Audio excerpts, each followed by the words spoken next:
Sushruta for NEET is now available on the Google Play Store. Try it out for free.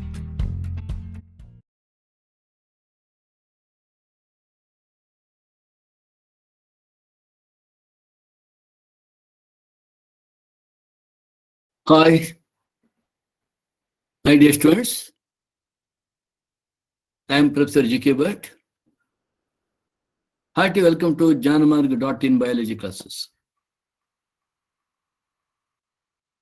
In the last class, we have started the chapter excretory products and their elimination. We have seen what are all the excretory products, how these excretory products are produced, especially nitrogen wastes, what are the different types of animals based on their excretory products, and what do they predominantly excrete, how the ammonia, urea, uric acid are produced, and also we have started studying the structure of human excretory system, that is the kidney, and the details of the parts of the nephron. We have also studied the two types of nephrons and their location, and the differences between that of the cortical nephron and the juxtamedullary nephron. Now let us continue. In this class, to know about how the urine is formed. Urine formation involves three main steps or processes, namely glomerular filtration, reabsorption, and secretion. These three processes take place in different parts of the nephron. As mentioned here, the first step in urine formation is the filtration of blood. This filtration blood is carried out by the glomerulus and is called glomerular filtration. Glomerular filtration is the filtration of blood taking place inside the glomerulus or by the glomerulus. On an average, 1102 ml of blood is filtered by the kidneys per minute. 1100 to 1200 ml of blood is filtered per minute inside the kidneys or by the kidneys. This is roughly 1/5 of the blood pumped out by each ventricle of the heart in a minute. So, in 1 minute, 1100 to 1200 ml of blood is filtered. You know, in a minute, from each ventricle, around 5,000 ml of blood is pumped.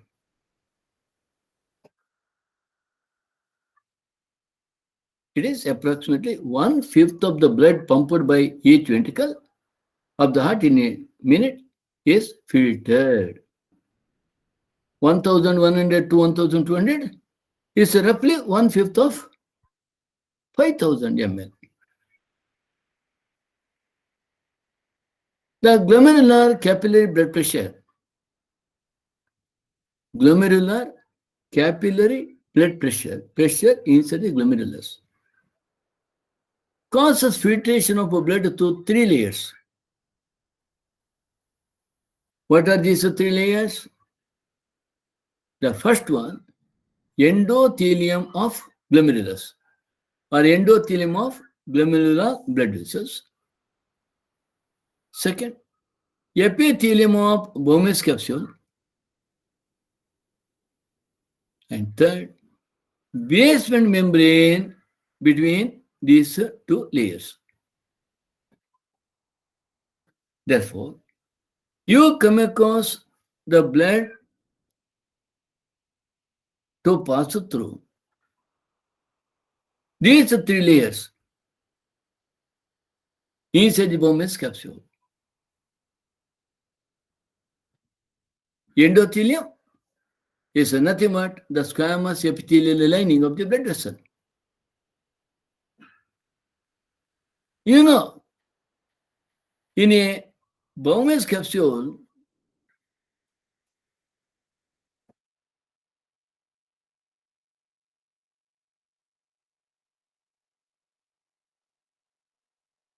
we have here a blood vessel to bring the blood inside. Then it forms,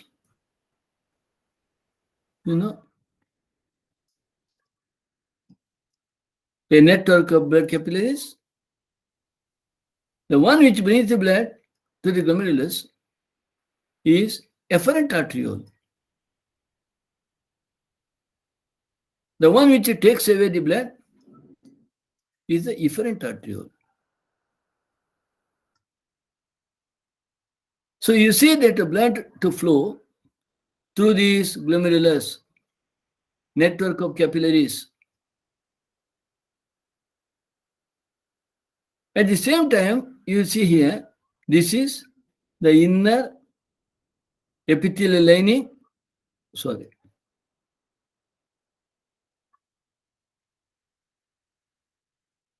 of the glomerulus. This is the lining of the glomerulus, that is endothelium of glomerular blood vessel. And here, this is the lining of the Bowman's capsule, inner lining of the Bowman's capsule. That is epithelium of Bowman's capsule, inner one. Right? Visceral one. This is the outer one, parietal one. This is inner one, visceral one. And in between that, you would come across basement membrane. So, with these 3 membranes, endothelium, basement membrane, and inner lining of the Bowman's capsule. To these, the blood has to get filtered. Same thing here. You can see here, this is outer layer of the Bowman's capsule, parietal layer. And you do have, whatever you do have the cells here, whatever you come across here, this is actually lining. Inner layer of the Bowman's capsule, inner layer, visceral layer. Inner to that, we have the lining of the blood vessel. What you have here? Lining of the blood vessel,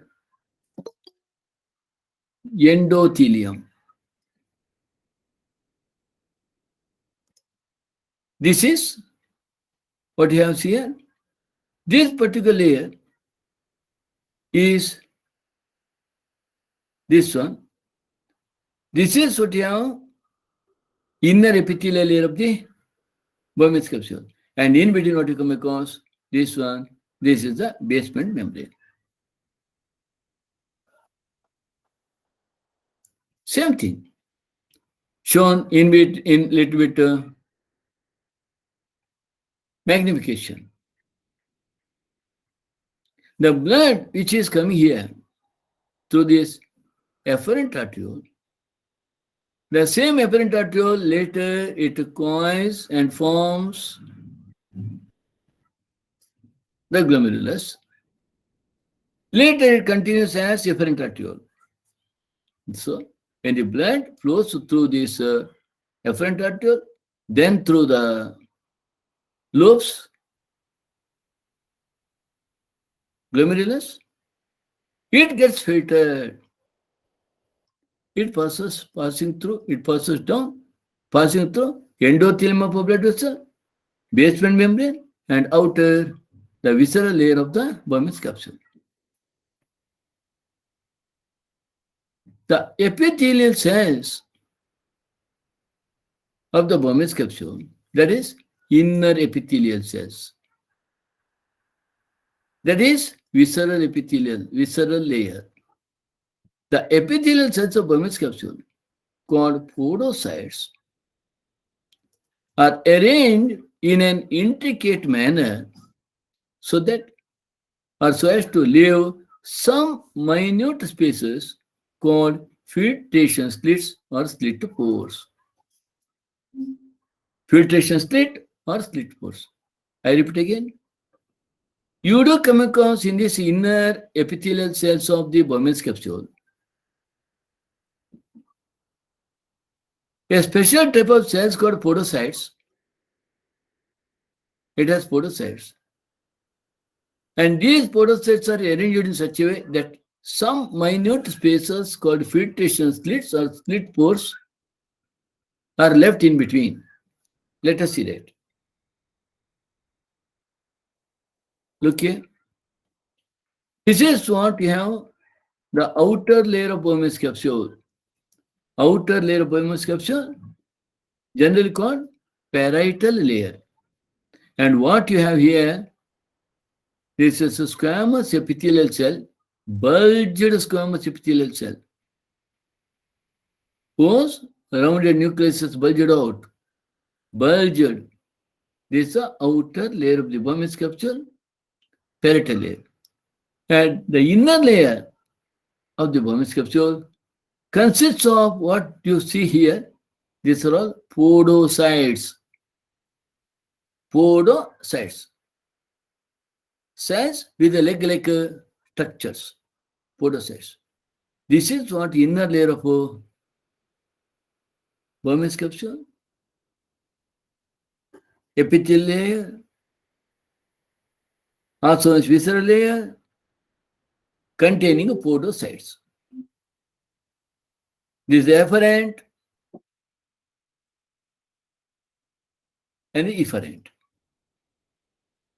If you look further, in this picture you can make it very clear. This is what you have endothelium. Endothelium is nothing but squamous epithelial lining of blood vessel. You can see here. The blood vessel is the whole blood vessel. Afferent arteriole. It's a lining, endothelium. And what you see here, these are the podocyte cell body found in the visceral layer of the Bowman's capsule. And these podocytes have, look here, primary processes, secondary processes. This is one podocyte, this is a neighboring another podocyte. And its primary processes, its secondary processes. One more podocyte, primary processes, secondary processes. these secondary processes of neighboring podocytes, they get interdigitated. Look here, they get interdigitated like this. Secondary processes, they get arranged like this, leaving some space in between, and this space is called slit pores or filtration slit. Slit pore or filtration slit. The podocytes are the part and parcel of inner visceral layer of the Bowman's capsule, and these surround this endothelium. And in between that, in between the two, you come across, this is what you have. In between the two, you come across endothelium. Sorry, you come across the basement membrane. This is the endothelium. And outer to that, you come across basement membrane. Outer to that, you would come across here, basal lamella. Outer to that, you would come across the podocytes.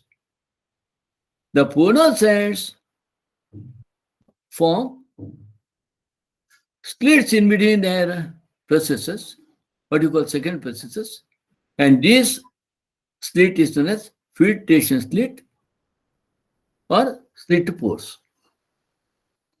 This is what you have. Podocyte and leg-like structures, pedicells, forming in between the slit pores. Podocyte, footed cells.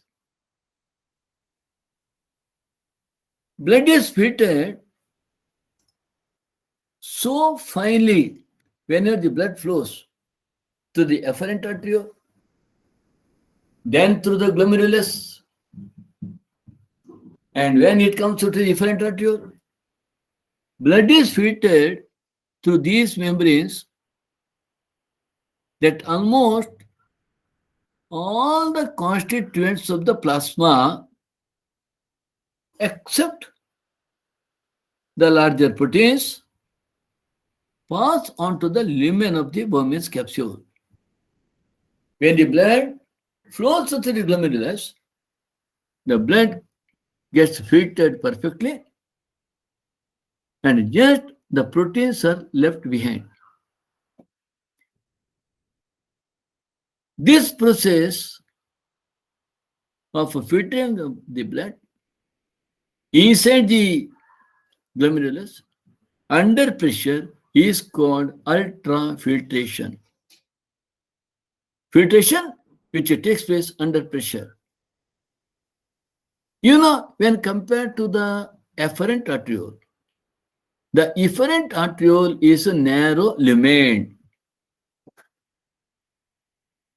When the blood is forced to pass through from a blood vessel with a larger lumen to a blood vessel with a narrow lumen, definitely pressure gets created. And this pressure forces the blood to pass through the minute pores that are present in the efferent arteriole. Then the blood is made to pass through the slit pores formed inside the podocytes. The amount of filtrate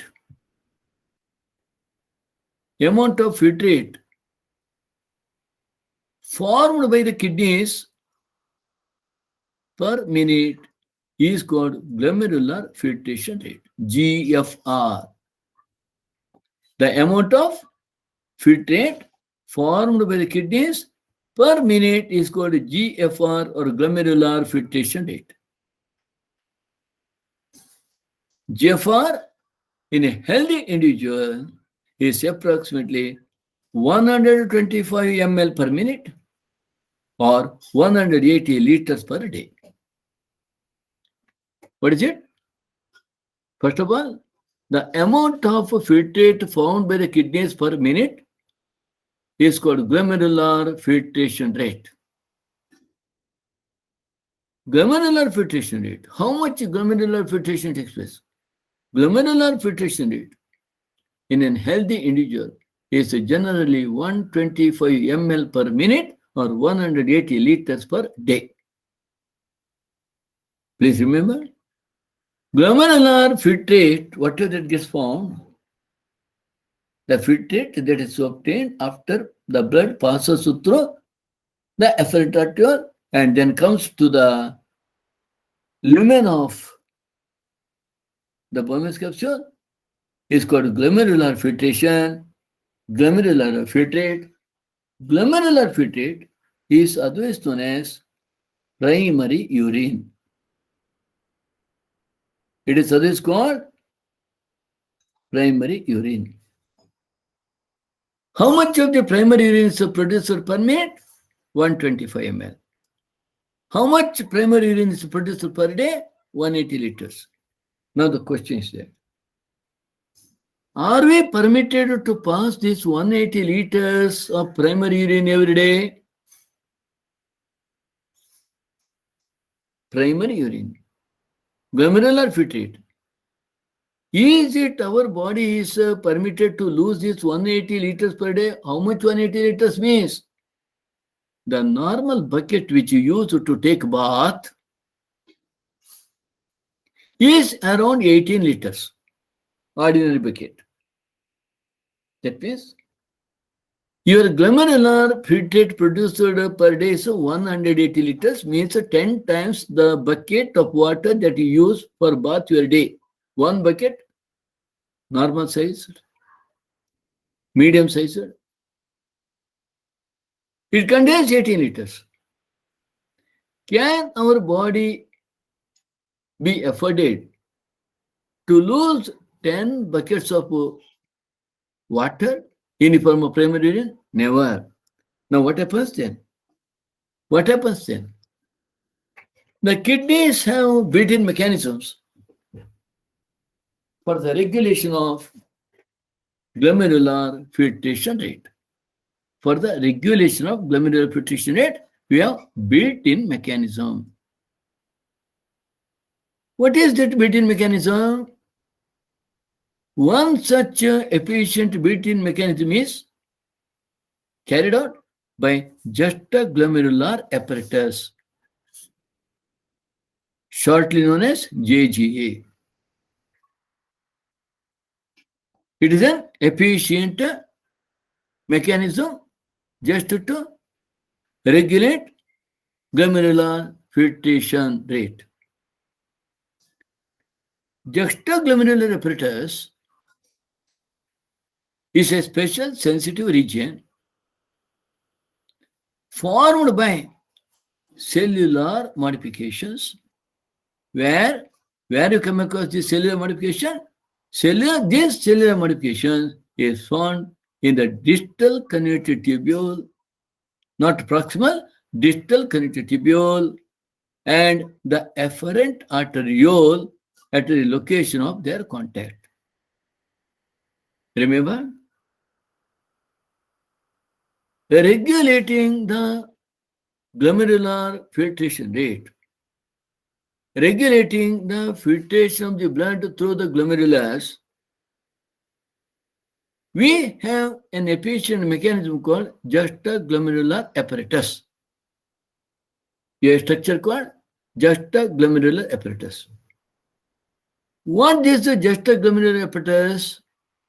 Juxtaglomerular apparatus is a sensitive region formed by cellular modification in the distal connective tubule and afferent arteriole, cellular modifications in the distal connective tubule and the afferent arteriole at the junction of their contact. Let us see that. Look here. This is the place where your afferent arteriole, this afferent arteriole, is in touch with the distal connective tubule. Look here. Afferent arteriole, wall of the afferent arteriole is in contact with that of the distal connective. This is a proximal, PT. This is a distal connective tubule. And in this particular region, this particular region is called juxtaglomerular apparatus. And is the location of juxtaglomerular apparatus. Where it is situated? The juxtaglomerular apparatus is found at the region where the outer wall of the glomerulus is in contact with the distal connective tubule wall. Here you come across JGA, juxtaglomerular apparatus. What this JGA does? Look here. This is what the JGA. This is efferent arteriole, the one which brings the blood to the glomerulus. This is, of course, here you come across efferent arteriole. Here you come across efferent arteriole. This is the place where the same nephron, this is a nephron, it continues as proximal connective tubule, leads to the Henle slope, then leads to the distal connective tubule. Now, this distal connective tubule is of the same nephron. The cells of the distal connective tubule, where the distal connective tubule is in contact with the, is in touch with the efferent arteriole, the cells on the inner side of the distal connective tubule, they get modified, and these cells on the inner side of the distal connective tubule, which are modified, are known as macula densa. So, some cells on the inner side of the distal connective tubule are modified and form what is called macula densa. On the outer side, where this efferent arteriole is in contact with the distal connective tubule, the cells on the wall of the efferent arteriole, they get modified, and these modified cells are called juxtaglomerular cell. Juxtaglomerular cell. So, you have seen on the inner side of the distal connective tubule, the cells to get modified and to form macula densa. On the outer side of the distal connective tubule, in between the efferent arteriole and the distal connective tubule, some more modified cells called juxtaglomerular cells. Juxtaglomerular cells. So, juxtaglomerular cells, macula densa, along with another type of cells called mesangial cells. Here, another type of cells called mesangial cells. Here, you have the mesangial cells. This is what macula densa here. On the inner side of the distal connective tubule, macula densa. This is what you have, the cells on the outer wall of the efferent arteriole called juxtaglomerular cells. So, macula densa, juxtaglomerular cells, and mesangial cells, all these three together form juxtaglomerular apparatus. Juxtaglomerular apparatus. Remember, juxtaglomerular apparatus, JGA. JGA. Juxtaglomerular apparatus is found by the union of macula densa, juxtaglomerular cells, and mesangial cells. These three cells, macula densa, juxtaglomerular cells, and mesangial cells, so together form juxtaglomerular apparatus. And this juxtaglomerular apparatus, it regulates the glomerular filtration rate. Glomerular filtration rate. Okay, now let us see further. Yeah, fall in glomerular filtration rate. That means 125 ml of primary urine is not formed per minute. If there is failure to produce 125 ml of a primary urine, or the glomerular filtrate per 1 minute, a fall in GFR can activate the JG cells, juxtaglomerular cells of the juxtaglomerular apparatus in general, to release a hormone called renin. And this renin stimulates the glomerular blood flow and thereby brings back to the GFR to normal. Glomerular filtration rate is brought back to normal.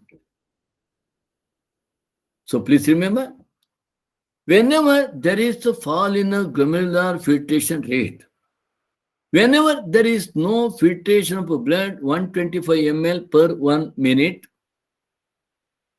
there is a fall in the glomerular filtration rate. A fall in the glomerular filtration rate activates JG cells, cells of the juxtaglomerular apparatus to release renin. What is this renin? Renin is a hormone. This renin stimulates the glomerular blood flow, and thereby glomerular filtration rate is brought back to normal. Dear students, in this context, you remember there are two renins. Two renins. One is renin. Another one is renin. This renin is a hormone produced inside the kidney. This renin is an enzyme produced inside the stomach. So, you should not get confused with this renin to this renin.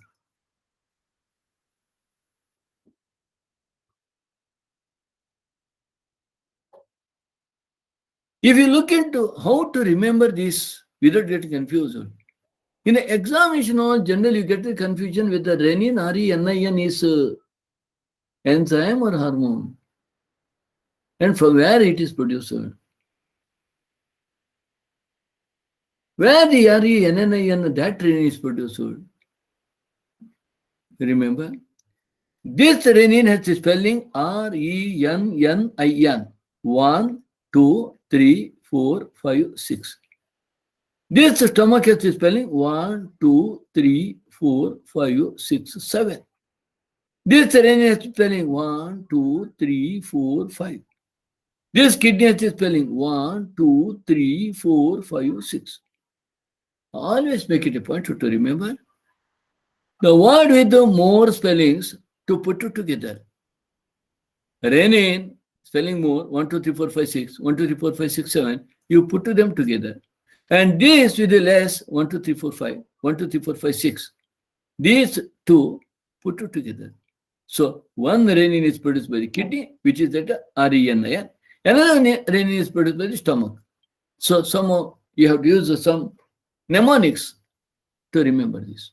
Some memory technique to remember this. Right? Let us see now. A comparison of the volume of the filtrate formed per day. How much is formed? We have seen 180 liters per day. A comparison of the volume of the filtrate formed per day with that of the urine released per day. You know, on an average, a normal person releases around 1.5 liters of the urine. How much of the glomerular filtrate or primary urine is produced per day? 180 liters. How many of the urine is released per day? 1.5 liters. This suggests that nearly 99% of the filtrate has to be reabsorbed by the renal tubules. So, the very fact that 180 liters of primary urine got produced and 1.5 liters of actual urine passes from the body, it approximately says that 99% of the filtrate is reabsorbed by the renal tubules. Reabsorbed by the renal tubules. This process is called tubular reabsorption. Reabsorption in the tubules. The tubular epithelial cells in the different segments of the nephron, the tubular epithelial cells in the different segments of the nephron, proximal conjunctival, Henle's loop, distal conjunctival, perform either by active or by passive mechanism. So, when nearly 99%, nearly 179 liters of the primary urine, when it has to be reabsorbed, where it gets reabsorbed? Which part of the kidney helps in this reabsorption? The reabsorption occurs in different segments of the nephron, like proximal conjunctival, Henle slope, distal conjunctival, by active or passive mechanism. For example, substances like glucose, amino acids, sodium, etc., in the filtrate are reabsorbed actively. That means by the expenditure of energy, active transport. Whereas nitrogenous waste are absorbed by passive transport. Nitrogenous wastes are absorbed by passive transport. Where it takes place? This absorption takes place in the proximal or distal connective tubules, and also to a certain extent in the Henle loop. Let us see that. So, here, you can see this. You can see this is what is happening. Reabsorption of all these to take place in the proximal connective tubule. This is the proximal connective tubule. You also see reabsorption in the distal connective tubule. Reabsorption to take place in the distal connective tubule. So 99% of the reabsorption of these materials takes place in the proximal connective tubule, Henle loop, and distal connective tubule. Reabsorption water. First you remember, first you look into that. It is the reabsorption of glucose, amino acids, sodium, etc. to take place in this.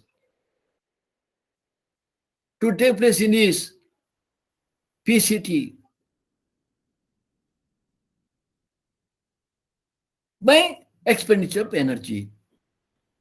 When all these solutes, they pass out from the inner side of the PCT to the outer interstitium. This is what is called interstitium.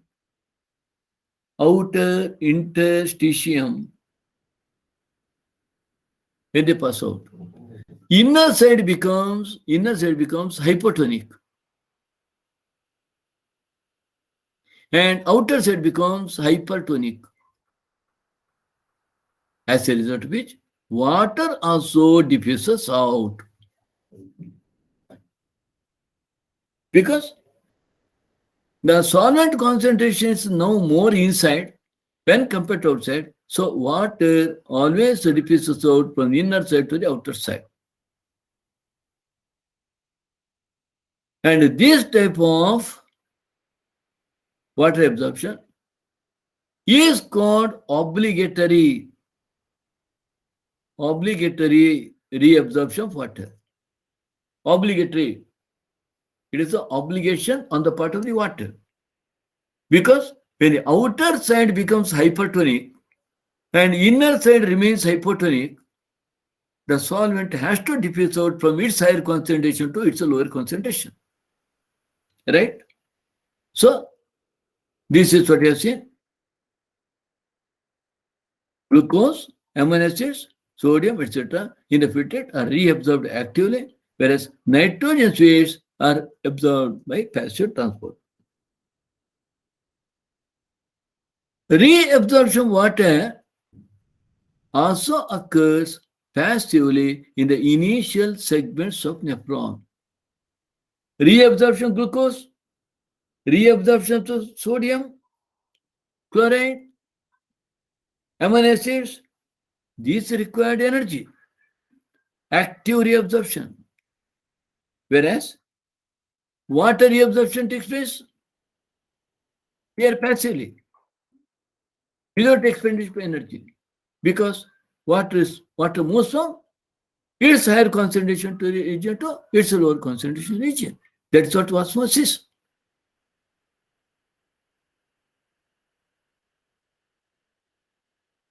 Reabsorption of water also occurs passively in initial segments of nephron.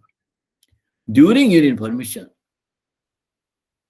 the tubular cells secrete tubular cells of the proximal tubule and connective tubule mainly secretes substances like hydrogen, potassium, and ammonia into the filtrate.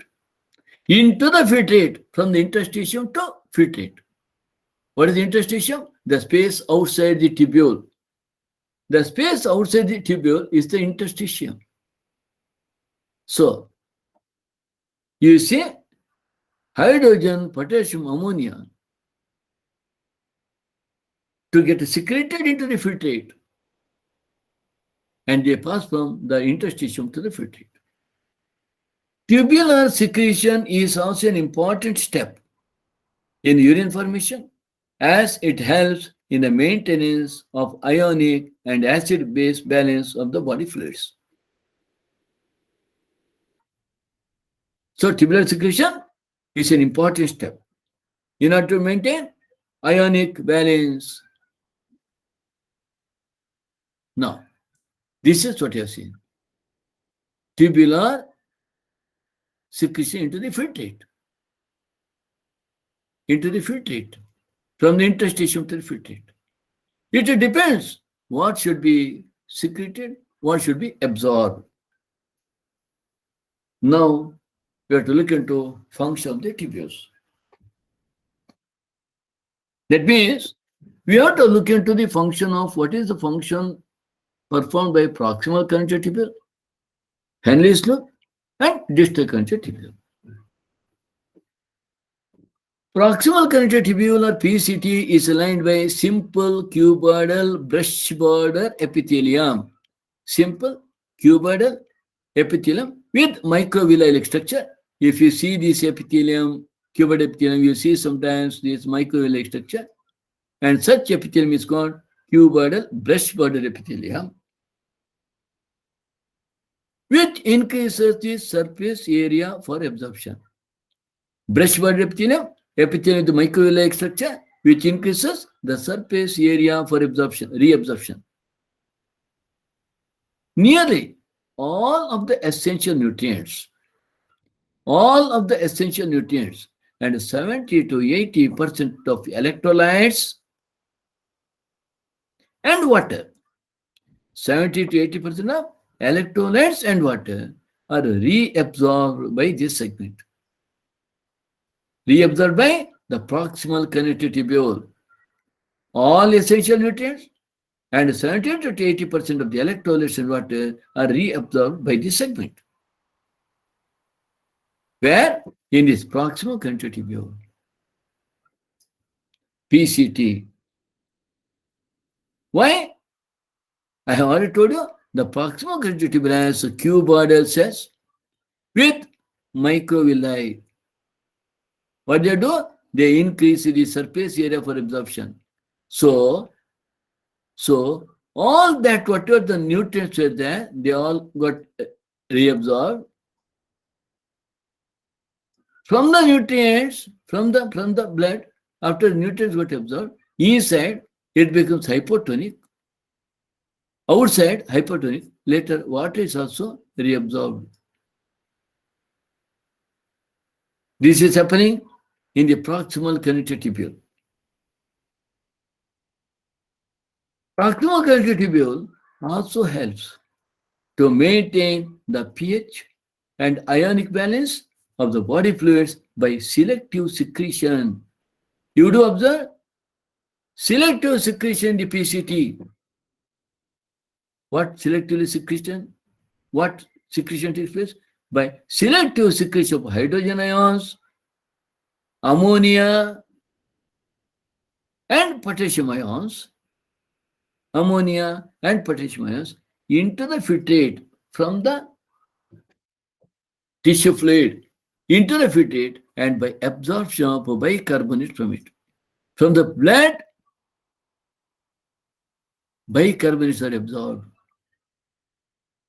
So what is secreted? Hydrogen ions, ammonia, potassium ions are secreted into the filtrate, and from the filtrate, bicarbonate ions are absorbed. This is just to see electrolyte ionic balance is maintained constant. This is what you see. Selective tubular secretion. You can see absorption, right? Let us see now what is happening in Henle's law. You know, proximal connected tubule leads to Henle's law. Henle's loop leads to the distal connected tubule. The reabsorption in this segment is minimum, not very minimum. However, this region, Henle's loop, plays a significant role in the maintenance of high osmolarity of a medullary interstitial fluid. Medullary interstitial fluid. What is this medullary interstitial fluid? You must know that whenever you have nephron like this, if this is the nephron, outside of nephron, whatever you come across the space here, this space is always referred to as interstitium. Interstitium with the tissue fluid, interstitium with interstitial fluid, this space. This is the nephron, right? So, what we see here is that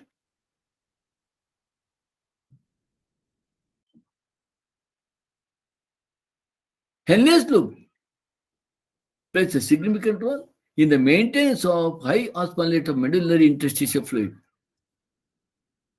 The descending limb of Henle's loop is permeable to water but almost impermeable to electrolytes. Important point. The descending limb, the one which goes down from the proximal connective tubule, descending limb of the Henle's loop is permeable to water and impermeable to electrolytes. Impermeable to electrolytes. This concentrates the filtrate as it moves down the Henle's loop. So, when you see that the filtrate passes down, glomerular filtrate passes down through the descending limb of Henle's loop. This is the descending limb of Henle's loop, descending limb. When the filtrate passes down through the descending limb, water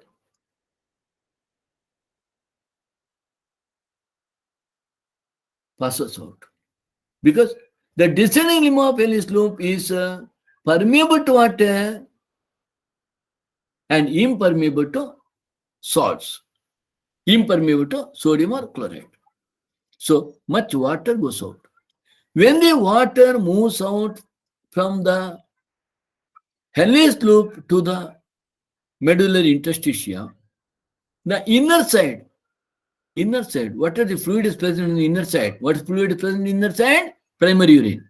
The primary urine on the inner side starts becoming more and more concentrated. That means starts becoming more and more hypertonic.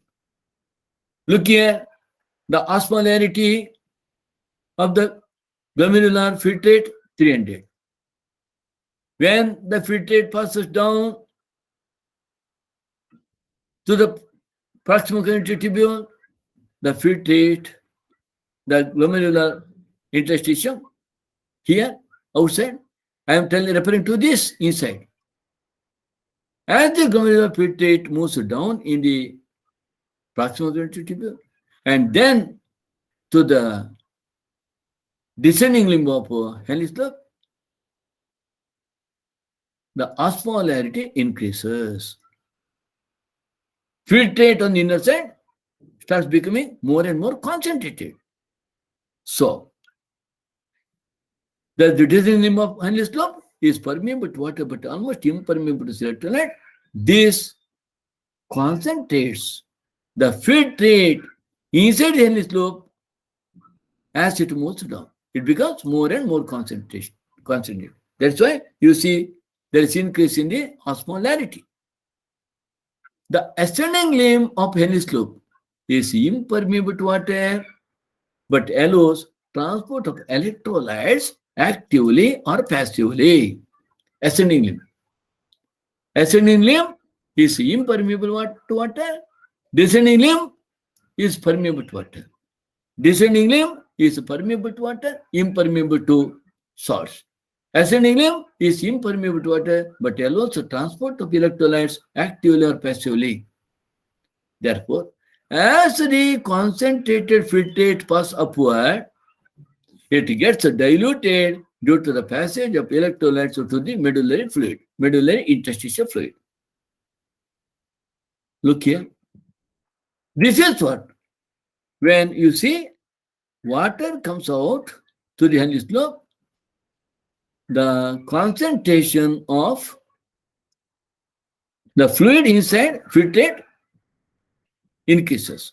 When the filtrate moves inside the ascending limb of the Henle slope, now you see sodium chloride to come out, passive transport, and afterwards sodium chloride to come out from the filtrate by active transport. That means as more and more salts start coming out, electrolytes start coming out, the inner side starts becoming, see, from 1200 osmolarity gets reduced to 900, gets reduced to 600, gets reduced to 400, and gets reduced to 300 ultimately when it comes out.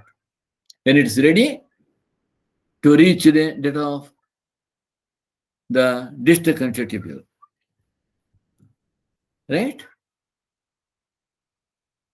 Now let us look into distal conjunctival. Conditional reabsorption of sodium and water takes place in the distal conjunctival. Conditional.